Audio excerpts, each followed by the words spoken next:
You're listening to the Best Morning Routine Ever podcast, the show that proves no one stumbles upon success ever. With your host, Lou Need. Every Mondays and Thursdays, we deliver cold hard evidence behind the power of a robust morning routine. Get ready to be transformed by the renewal of your mind. Hello, morning enthusiasts. Welcome to the Best Morning Routine Ever podcast. I am your host, Lou Need Lewis. Really quick, I want to share with you my new favorite innovative company that is changing the way our kids learn how to code and how they can create their own video games instead of playing them all day. Yup, you heard me correctly. Moms, dads, listen up. As our children are home more and are being homeschooled due to the COVID-19, do you wish there was a way to develop our children into better problem solvers? Well, you are not alone, because the founders, Hoyt and Jin of BRAINEER Coding, discovered that teaching coding to children really does the trick. BRAINEER Coding is a San Francisco-based coding school that focuses on coding education for children in an online and offline format. They offer live coding group classes, structured private classes, and coding camps for elementary, junior high, and high school students. And get this, private lessons are only $45 an hour. Summer camps, $220 for 10 lessons. That's just $22 a lesson, y'all. My goodness, where do I sign up? Glad you asked. You can sign up at www.braineercoding.com, spelled BRAINEER coding, and they will help your kids express their creativity with better media and equip them with better tools and minds to succeed in the digital world. Now, starting at the age of 5, they can be learning Scratch programming, which is a block-based visual programming language to put together their very own games. Then, by the age of 9, they are moving on to Python. Ooh, that's the big leagues. That's like high-level programming for websites and web apps. All this at the age of 9, y'all. Don't get me started on what they will learn at the age of 11 to high school. Go take a look for yourself at www.braineercoding.com.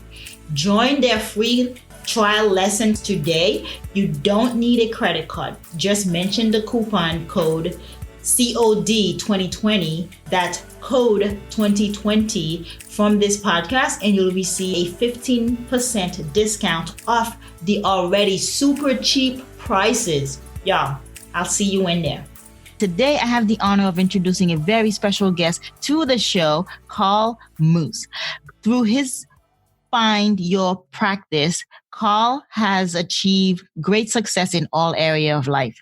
Mentored by Bob Proctor, protege to Napoleon Hill and Earl Nightingale, Carl was trained to facilitate and guide people successfully through Dr. Hill's success principles. The focus, outcomes, and results people achieve through the guidance of Carl are outstanding, creating significant and meaningful shift in their health, finance, profession, relationships, wellness, and overall spiritual being. Focus is the most important hidden key to success, and Carl could not be any more correct. Carl, welcome to the show. Thank you so much for having me. Yeah, I am thrilled to have you on board, because when I heard that you were, you're the protege of Napoleon Hill and Earl Nightingale, I was very enthused to bring you on board, because I have a series that I'm taking my audience through, the book Think and Grow Rich. And we are outlining the 17 success principles. And I'm so excited to hear from you as an expert. So go ahead and jump right in. Tell us about your background. Yeah, so I've had the opportunity of working with Bob Proctor, which Bob is actually a protege of Napoleon Hill. Napoleon Hill passed away in I think 1978. And so Bob Proctor, who was famous for the movie The Secret, actually worked for Napoleon Hill and was on the Napoleon Hill Foundation. I worked with Bob for about 3 years, and it was a very intense program. And that's when I really immersed myself in the principles of Think and Grow Rich. And the interesting thing about it is, when I ask people, probably only 10 or 20% of the people out there, maybe 30% of the people out there that I talk to have actually either heard about the book or have read the book. But what I learned over time is, like any body of work, it's one thing to read it by yourself. It's another thing to be involved in a book study. However, when you have the opportunity to work with somebody that really has a level of expertise, and you can work with them one-on-one or in a group setting where they can facilitate the conversation and really dig deep into these success principles, that's what makes all the difference in the world. So I developed my Find Your Focus program out of my work with Bob Proctor and basically 2 decades of implementing these practices into my life with, incredible outcomes and success. 20 years. Yeah, well, it's been a while, but nothing happens overnight. I mean, it takes time to unwind the wiring and the way of thinking that most people have, that's developed over time. So it takes time to really understand this stuff and put it into practice. Yeah, even the book itself is not an easy read. The original copy, it's tough. And that's why I took it upon myself to do a series on it for a whole year, because there are 17 principles. And if I do an episode a month, that's about, it's 17 of them. I'm away over the year. I've been doing 2 a month. But I really wanted to break it down for the younger generation that have not heard it, that have not taken the time to read it, because it is such a powerful book. And I mean, you and I both read it. We know the stories of people who will read it for a month and then transform their life and make like thousands of dollars more money the following year because they practice the principles. Tell us a little bit about the power behind the principles of the book. Well, and for those that don't know, the book was written after 20 years of research. Napoleon Hill back in 1905 or 1907 started doing research on all the successful and powerful people, men and women of the day, and you can name them off. There's over 500 people that he listed that were highly successful people, and they kept telling him the same thing. He'd ask him the same question. What's your secret to success? And they kept telling him, well, you have to know what you want. That's the chapter on desire. You have to know, what's your internal dialogue. That's the chapter on autosuggestion. How much faith you have in visualization of having something that you don't have. That's the chapter on faith. And it goes on, as organized planning, specialized knowledge, the imagination, the brain, the subconscious mind. Yeah. Your intuition, your sixth sense, fears. So these principles are universal, and these principles date back way beyond Napoleon Hill. In 2007, I took a year off, and I read 188 books because I wanted to fill in the gaps. And find deeper meaning to these principles. And I read everything that went back. I mean, I'm talking about all kinds of stuff that went back thousands of years.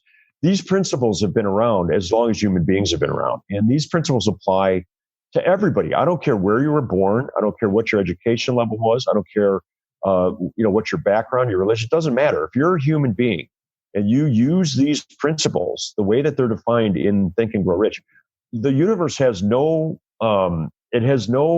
option but to deliver you success. And when people really understand that and they implement them into their daily lives, they see incredible results. And for myself, it's happened.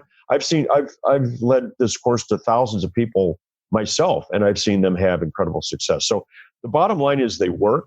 Mm-hmm. And when people use them, and he even says that, Napoleon Hill in the introduction says, I've never met a person that had success that didn't use these principles. And I never met somebody that uses these principles that didn't have success, whether they were aware of them or not. I mean, I've talked to people and said, what's made you successful? Even though they're highly successful, they can't really put their finger on it. Mm-hmm. However, when you have a conversation with them, you realize that they're using these principles, whether they're aware of them or not. Right. And I applaud you for doing the historical research and the historical reading, because if you're going back reading, trying to fill in the gap, that's a lot of, some of it can be dry information, dry data. Yeah. Well, so a friend of mine asked me, why did you stop after 188 books? And she said, that number's a significant number. I said, I didn't know that. You know why? Because I was reading autobiographies. I was reading ancient religious texts. I was reading books about history, all kinds of stuff. And I was taking notes and documenting each and every one of those. I was reading 3 or 4 books at a time.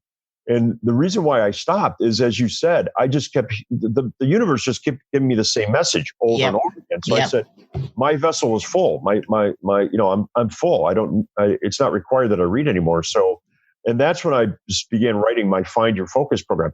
the Find Your Focus program is broken up into 3 different sections. It's finding your focus, maintaining your focus, and sustaining your focus. And we use different principles for those different sections. So finding your principle takes into account certain principles of Think and Grow Rich. Maintaining your focus takes another set of principles. And then sustaining it long-term takes another set. So, these principles are at the core of everything that I do.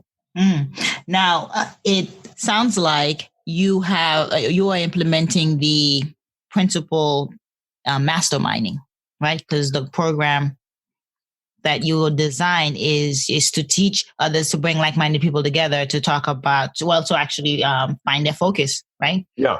Well, I work with people one-on-one, and then I work with small groups of unrelated people that we go through these principles. And then I also work with corporations, mostly affiliate marketing and network marketing people, salespeople, because, focus is one of the keys. And, if you're not focused and moving in this right direction, and as absolutely, the mastermind, that's one of the principles. And Napoleon Hill says, 2 or more people working harmoniously creates a mastermind. And that third mind is more powerful than the 2 minds, individually. So yeah, absolutely. Masterminding is a huge part of it. And, when you're looking at maintaining and sustaining your focus, if you're not surrounding yourself with the right people and you're not aligning yourself with people that are harmonious and supportive of what you're doing, it will become very easy for you to become unfocused and start to drift.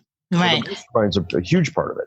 Yeah. So let's give us a little snippet of number 2, how to maintain your focus. What principles are embedded in there? Yeah. So maintaining your focus, part of that is, using your imagination. The mastermind comes into play when you're maintaining your focus, right? The law of autosuggestion, right? Because, what is your self-talk? In order to maintain anything, repetition is important. So what are you telling yourself every morning when you wake up? Affirmations. Absolutely. Exactly. And, you go through that, the success formula, right? The desire formula. Why are you doing what you're doing? What are you giving in return for what you expect to receive, right? So these are all the things that are very important when you're maintaining your focus, because it's very easy for us to get distracted. So, surrounding yourself again with supportive people, having your daily routine, and your affirmations. I'm a big believer in affirmations. As a matter of fact, I put together about 250 of them that I provide, which I'll be more than happy to send to you as well. Broken into the 5 different areas of your life. Affirmations for your finance, right? Affirmations for your relationships, affirmations for your health and your wellness, for your spirit. Wow. And so I tell people that I work with, just pick 1 or 2 in each area that works for you. You know what I mean? And just get into the habit of saying those to yourself every morning, and every time you have, you're starting to feel a little bit down. That's how that's how you get back in focus. And I want to say something real quickly. Successful people are no different than you and I. Life happens to them. They get into car crashes, they have flat tires, people get sick. They may have different issues about money or wealth than we have, but we all have this, it's all relative, right? So how do they maintain their focus? And that's one of the key things. They know how to very quickly identify when they're losing focus, and they know how to very quickly bring themselves back into focus. And that's something that we can all learn how to do because we naturally know how to do it. And, that takes, as you said, a morning routine, positive affirmations, and all the things that you talk about in your program. Yeah, absolutely. And I agree with you. Affirmation is huge. The successful people are able to redirect themselves because they've reprogrammed their mind to not take it all personal, to not let a failure knock them down so they can bounce back up faster. Right. So I would love for you to share with me your affirmations, and so the audience will know about them. All right. Well, I normally don't walk around saying these out loud because people would probably look at me strangely, but I'm a father. So I say to myself, I'm a wonderful dad. I'm a loving dad. My kids enjoy speaking to me. I'm a business person. I'm a consultant. I tell, I reaffirm myself, people love doing business with me. People are interested in working with me. Money flows to me effortlessly. I'm a good person. I'm a strong person. I'm handsome.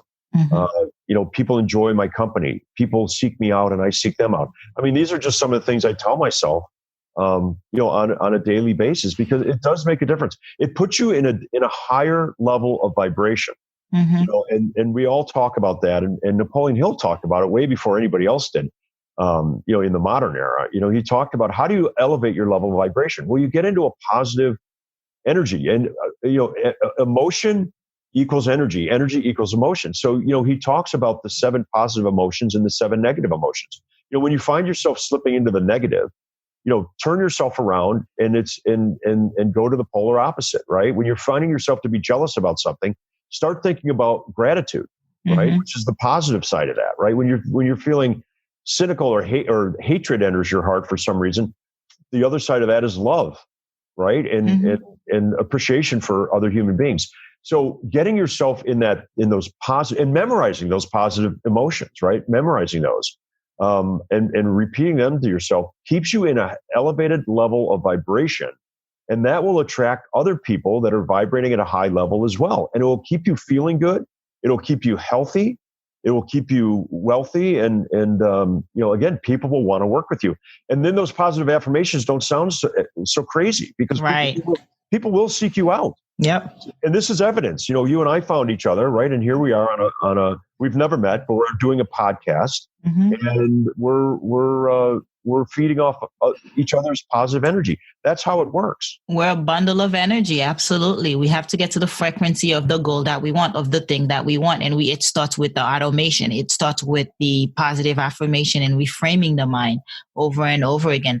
And I thank you for sharing your personal affirmations, because it sounds so real.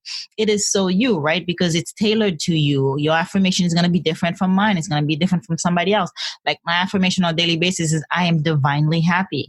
And I seriously wake up every day very happy, because the mind is framed that I am happy and I'm experiencing these happy feelings. And so it really give it a shot, and you'll realize the transformation right before your eyes. It's unbelievable. And, when we realize the power of our mind, back when Napoleon Hill wrote this book 100 years ago, they didn't have all the neuroscience and all the instruments that can measure the mind, the magnetic resonance, the MRIs, and all that kind of stuff.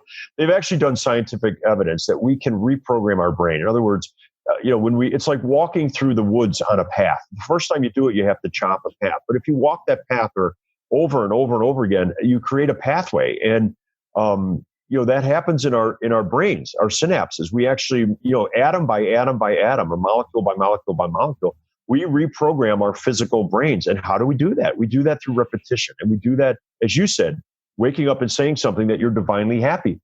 Guess what? You've convinced your subconscious mind, which, by the way, that's one of the chapters and one of the principles, the subconscious mind. Our subconscious mind does not know the difference between true and false. It cannot distinguish between good and bad. It will simply do whatever we tell it. And when you program it and you tell it that you're divinely happy, your subconscious mind says, oh, okay, you're divinely happy, right? And then all of a sudden you feel happy, and you say happy things, and people are happy around you, right? And you're making me happy.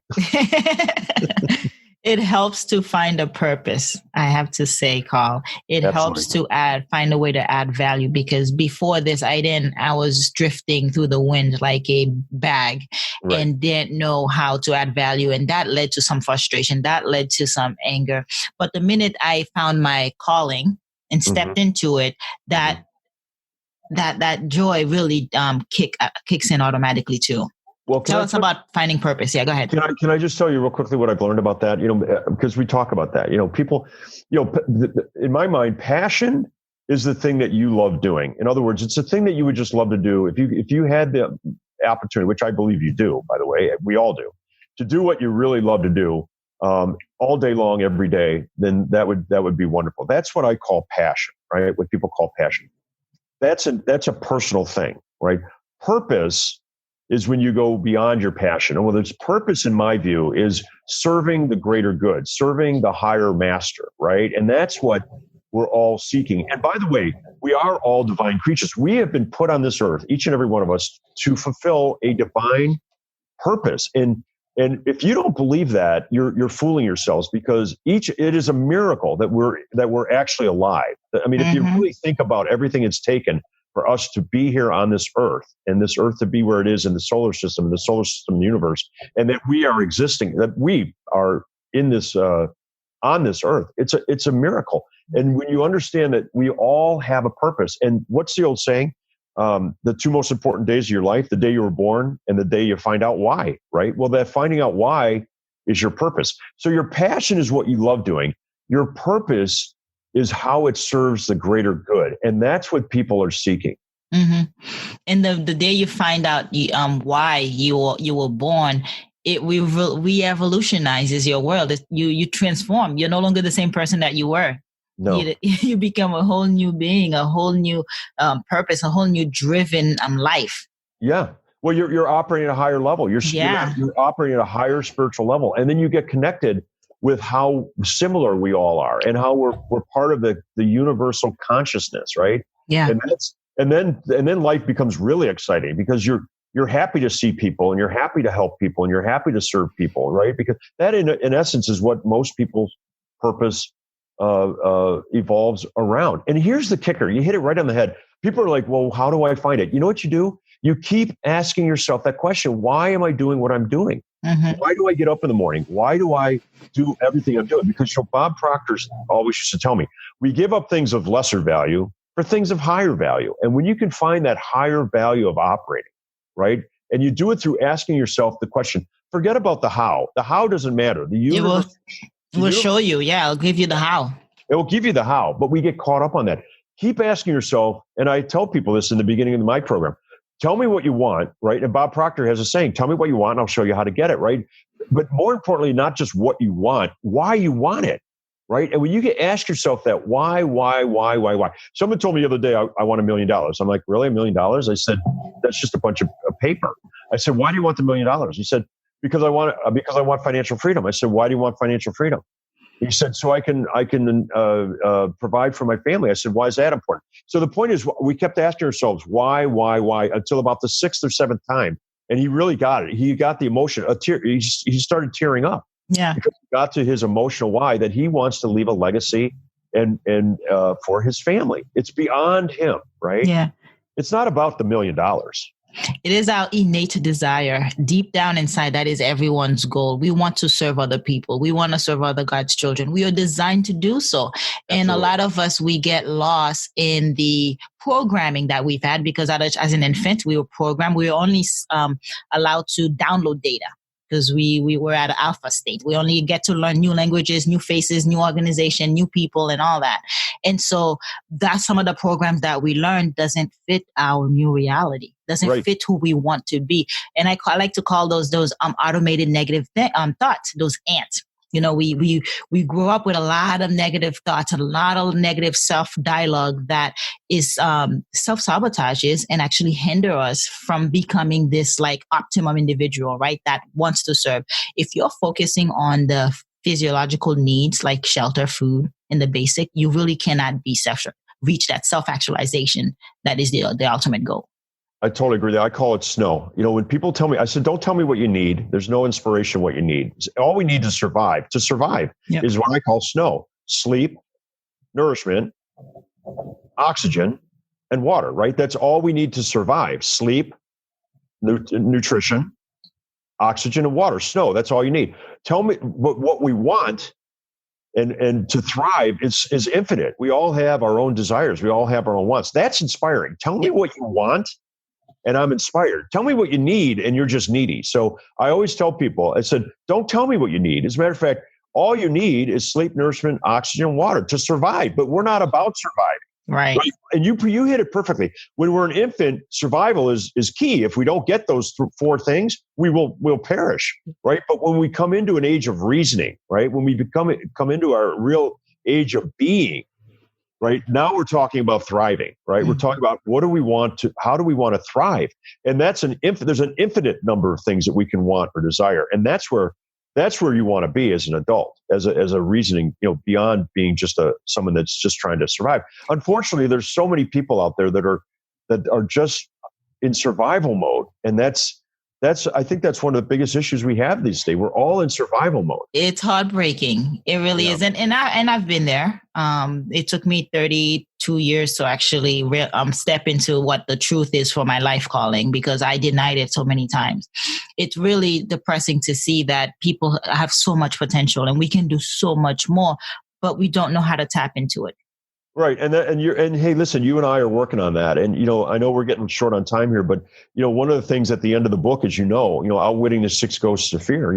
I tell people all the time, there's 5 things that stop us, a combination of these 5 things, fear, doubt, confusion, indecision, and worry. If those are the things that put us back into our shell, that put us back into our safety, our comfort zone. Right. And he talks about that, the 6 fears, right? The fear of poverty, the fear of criticism, the fear of loss of love, the fear of ill health, the fear of old age, and the fear of death, right? That's an operation. That's what stops us. Doubt, that we doubt that we have the ability to do it. Yeah. Right? Confusion about how to do it, right? Fear, doubt, confusion, indecision. Mm-hmm. The 7th principle is decision. How do powerful people make decisions? He tells us in the book, right? Indecision. When you're being indecisive, it means you're not committed to something, right? And how do you switch that? Make a decision. Get back to make a desire-based decision. Go back to your desire and make a decision. You'll stop procrastinating, right? Decision is the mastery of procrastination. It's huge, and I'm glad you brought that up because you want to tap on it. There is effective decision, and there is the need to do tons and tons of research. Weigh all options. Sometimes you really just gotta trust your gut, and if you listen inward, it'll be louder. You'll be more confident in trusting that intuition, because you don't need to spend tons of time making compare analysis and just doing all that stuff. Make a decision and trust that it's going to work. That's where faith comes in, right? To be confident that it's going to work out, everything's going to work out for your good, and then know that you made the right decision there and then execute on it. Absolutely. And all these principles come into play. You know that because you've studied this book. We read them in linear fashion, but they all come into play. Absolutely, 100%. The 6th sense, right? It's the key. It's the key to the kingdom of wisdom, right? Your 6th sense is your intuition. Right. So you hit on that right there. You make a desire-based decision, have faith, use your intuition, bring in organized planning, right? Yeah. If you don't have the knowledge, find that specialized knowledge. Yeah. Right. I mean, these principles all work together. And when you really understand that, the whole world shifts, and your analysis to paralysis. How many people, we do that. Oh, I don't know how to do it. Forget about how. The universe will show you how to do it. Temporary failure is not defeat. Defeat is when you decide to quit. If you're afraid to fail, and if you're afraid to do something that you don't know how to do, you're never going to grow. You're never going to succeed. Yeah. Right. And failure is the first step of success. And if you sit around and you analyze how to do it, and you wait to figure out how to do it, first of all, you would have done it already. Number one. Number two is you're going to waste your whole life. So just, make a decision, understand why you're doing it, find out what you're willing to give in return, and get into action. Right. So get into action is the key I'm hearing from you to actually overcome those fears. Absolutely. Take action immediately. Yep. Very good. Yeah. And understand, listen, your plan is going to shift. Your plan based on your goals, based on your milestones, based on the circumstances, but your purpose should never change. Right. Your purpose. I use the analogy of climbing, a Kilimanjaro or along a big mountain, right? You look at the peak and you say, that's my goal. My goal is to get there, right? And then you come back down and you're on a path. And you take the next step that's on the path. And every now and then you look up to the peak, right? But you don't just focus on the peak, right? You take the next step and then the next step and the next step, right? What did Martin Luther King say? He said, you don't need to see the whole staircase, to the whole stairway to heaven to take the next step. He said, just take the next step. Right. And that's what most people don't do. They don't take that action. Well put. And then on a segue to our next point is setting disciplines, taking the next step to intentionally set up your morning routine so that it can help you take the next step, because a healthy morning routine helps you with mental clarity, productivity. It just actually gives you that confidence that you need, the mental state that you need to actually act. So go ahead and tell us about your morning routine. How do you get up, dress up, and show up? Yeah, well, that's great. And I will. And you mentioned discipline. There's 3 words that I always have people truly understand, and they work together: character, integrity, and discipline. Right? Character is doing the right thing when no one's looking. Doing the right thing when no one's looking. Integrity is doing what you say and saying what you do. Mm-hmm. And discipline is giving yourself a command and following it, right? Discipline is not relying on the coach or the trainer to do your work. No, it's giving yourself a command. So what I do is I have a journal, and every morning I get up and I journal, right? And before I go to bed, I journal, right? And that sets my mind at ease at night. And I set my day up for the morning, right? Great brain dump. Yeah, exactly. And then the other thing I do is I make a list of 6 things. I used to make a list of 20 things, but it was overwhelming, right? So came right on my work with Bob Proctor. Bob said, well, knock it down to a reasonable number. He goes, what's a reasonable number? I said, I don't know. He said, pick a number. I said 6. He said, fine, do 6. He said, write 6 things out as your list of things to do in the day. I said, well, what if I have more things to do? He said, well, when you're done with those 6 things, make a new list. Gotcha. He said, but if you put a list of 18 things together, it's going to be overwhelming. He said, you're better off doing 3 lists of 6 than 1 list of 18. So one of the things that I do is I make my list of 6. And then when I check them off, I reevaluate and I make another list, right? If I don't get to all 6 of them, then I roll it over to the next day. Yeah. Right. I don't get upset with myself or mad. I was like, okay, I didn't get it done. It's not a big deal. So those are a couple of the things I do. I journal, and I make my list of 6. Right. Yeah. I also just on a physical level, every morning I wake up, I drink 3 glasses of water because that jump starts my system. Right. Our bodies are made up of water. So, drinking 3 cups of water first thing in the morning it wakes your system up. It actually it wakes your system up. So, that's just another thing that works for me. I like to work out late at night, so I don't do that first thing in the morning. But, the 3 key things I would say is journal, make my list of 6, and I drink my 3 glasses of water. Wow. You hit it right on the nail. With discipline, you talked about, you got to have it. Jim Rohn has a very good quote that says, you can't hire someone else to do your push-ups. Right. Like, you seriously have to put in the work. You have to push yourself and then be accountable to yourself because... Well, go ahead. Yes, I agree. And I think it's, again, just talking about the word need and want, you don't need to do that. I don't need to get up in the morning and journal. I don't need to get up and make my list. I don't need to drink my glass of water. I want to. The benefits. You know the benefits of doing it. If you don't do it, things will go awry. That's right. And so that's in line with that which I desire, right? It moves me towards, what I want. Bob Proctor has a great saying, and it's a little bit of a word twister, but he says, you need to do something until you want to, and then you don't need to anymore. In other words, when you need to do something that you want to do, when you get to the point where you actually want to do it, you don't need to do it anymore. In other words, you don't need to do it. You want to do it. Right. So I love that one. It's a little bit of a tongue twister, but you need to do something till you want to, and then you don't need to anymore because I don't need to go up and do those things. But listen, you ready for this? If I don't do one of those 3 things, I actually will go back into my house and I'll do it. Because my subconscious mind will go, whoa. You forgot something. You didn't do that. Yeah. You forgot you only drink 2 glasses of water. Go back and drink the 3rd glass of water. I've done that. I've actually gone back up the elevator and gone and done it because I know that's what I want to do. It's what I desire to do. And that's the discipline. That's a discipline of doing it. I've given myself an order and I follow that order. If I don't, it throws my day off. I love your discipline because it's right up the alley. With drinking water and hydrating first thing in the morning, we're at a fasted state at night. We're sleeping 6 to 8 hours. We're not eating or drinking. So the brain is 73% water. So it's parched. It's dehydrated. So it's crucial to wake up with that because it clears up brain fog. Oh, absolutely. 100%. Wakes you up, clears up brain fog, help with releasing toxins, flushing out the system. And you just, you're helping the body really feel rejuvenated first thing in the morning. I have an app because I talk to people and great entrepreneurs like yourself, and I hear your story and I hear your habits, and I'm so blown away by what I'm hearing that I compiled a list of 9 things that entrepreneurs do, and I put in an app for my audience.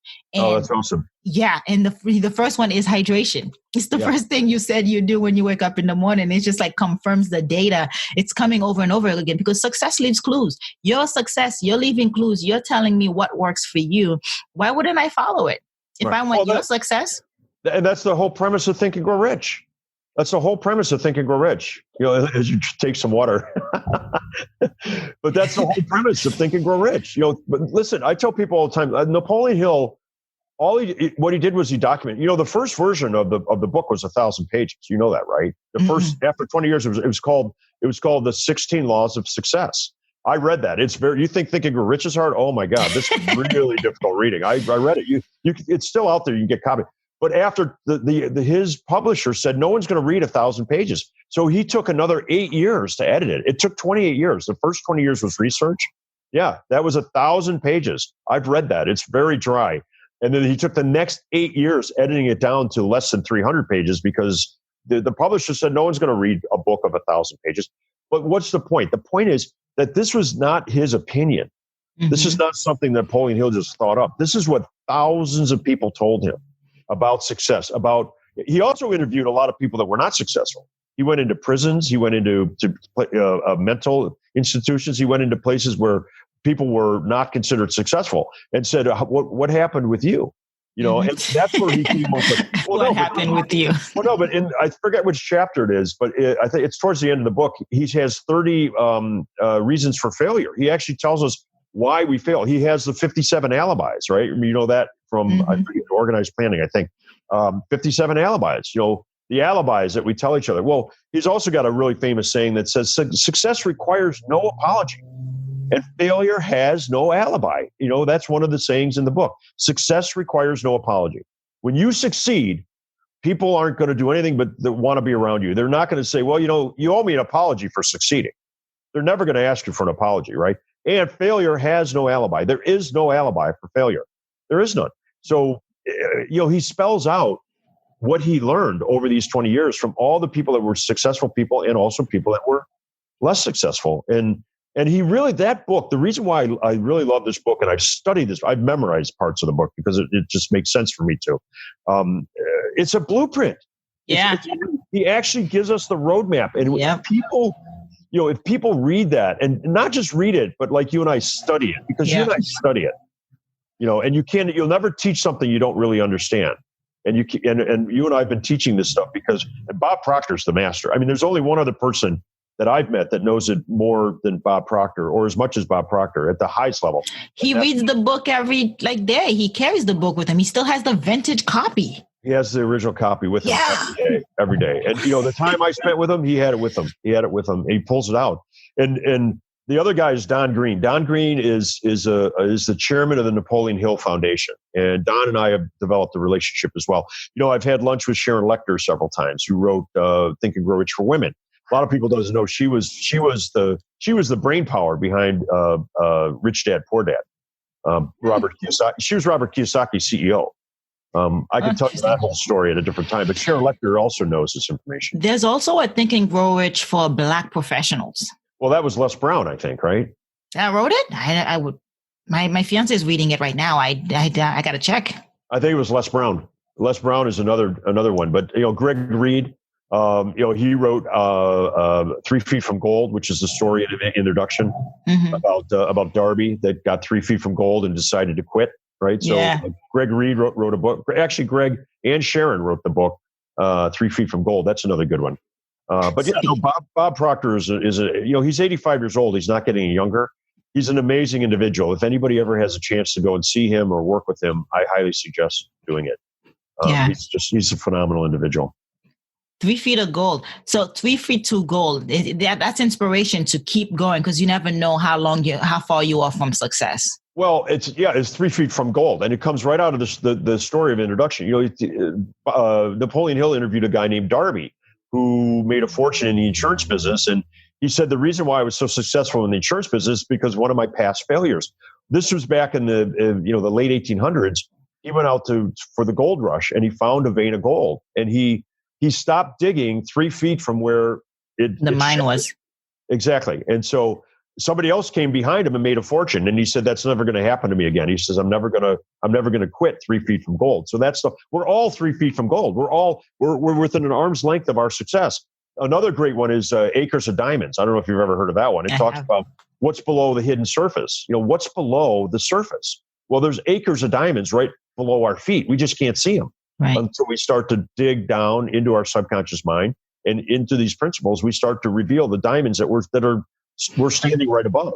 I read a really cool story about a farmer who heard about the diamonds, and then he sold his house. He gets up and goes searching for diamonds across the country, only to realize all the diamond was under his house. That's the story. Time. Acres of diamond. He was on acres of diamond, but he didn't even realize it. He went instead of. And what's the euphemism of the story? The moral of the story: look within. Don't seek without. Right? I mean, look within. Don't seek without, because that's what people do. They, instead of looking inward for their strength and their power, they look outward, and they look. Once I find the right person, I'll be successful. Or once I have $1 million, I'll be successful. Right? And you and I both know that's not the way it works. You have to look within before you can go without.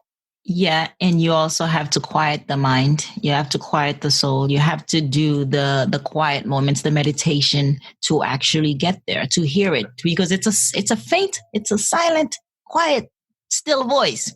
Oh yeah. Yeah. And so you got to turn inward. And it's interesting. I'm a big fan of the Tao Te Ching, which is the ancient Chinese. Lu Tsao wrote it, 3,000 years ago, and I've memorized. There's 84 verses. I've memorized a number of them that make me. And so when I do my meditation, and people say this to me because I totally agree with you. You go quieting the mind. I do it when I shower, because I shower at least once a day, sometimes twice, depending if I work out. And that's when I do my meditation. People laugh at me. They're like, "Really?" I say, "Yeah." I said the warmth of the shower, the sound of the water. And I know that I'm going to be in there for at least 5 or 10 minutes. So that's actually where I meditate. I meditate standing up in the shower as part of my morning routine. So I wasn't going to mention that, but since you mentioned meditation and quieting the mind, and what I do is I recite those verses, to myself. And that's what I do, because I know that the day is going to be distracting. I also know that every day I take a shower. So that's where I've set my world up. I've set my physical world up to support my spiritual being. It's called habit stacking. You're habit stacking, because you're not leaving it into separate category. You're saying, okay, I'm already doing this. How can I apply another healthy habit to it so that it's easier for me to perform or act? Yeah. And for me, that's one of and you mentioned meditation, extremely important, very important. No matter where you do it or how you do it, if it's, some people do it riding the train. I literally see people with their eyes closed, and I say, that person's not sleeping, they're meditating. They're taking deep breaths. I mean, I woke up, I got 3 hours of sleep yesterday, woke up and just was brain fog. It was just like a fish in a dirty fish bowl of water, right? I just couldn't think. I just didn't feel all right. And then after my 10 minutes of meditation and visualization, it's like I'm a brand new person. I didn't sleep. You are a brand new person. You're literally, you shifted your mind. And that's really great. Yeah. I have taken a lot of your time. Thank you so much for sharing and adding tremendous value. I really cannot sum this up. I usually do a 3 nuggets, but everyone just go back and listen to this episode and read the book. So I want to give you an opportunity to let us know, how can we connect with you? My website is www.findyourfocus.com. And if anybody wants any information about what we talked about, I've got tons and tons of content. You can reach out to me at info@yourfocusguy.com. So it's info@yourfocusguy.com. And then, I go by C. Gordon Moose, so you can find me on, Twitter and Instagram and all that stuff at C. Gordon Moose. But thank you very much. I really thank you for having me on. I want to connect with you outside of this, because obviously I sense that you're an incredible person doing incredible work. And that's the type of people I like to surround myself with. Yes, absolutely. Would love to partner with you, because we are on the same path, Carl. Pleasure. Bye. Okay. Bye-bye. Well, all right, morning enthusiasts, that's it for today's show. Thank you for tuning in. If you love the Best Morning Routine Ever podcast, we'd love to hear from you. So go ahead and subscribe, rate, and give a review on iTunes or Google Play. While you're at it, tell a friend about the show. Be sure to visit bestmorningroutineever.com and our Facebook group to join the conversation, access the show notes, and discover our fantastic free bonus content. Until next time,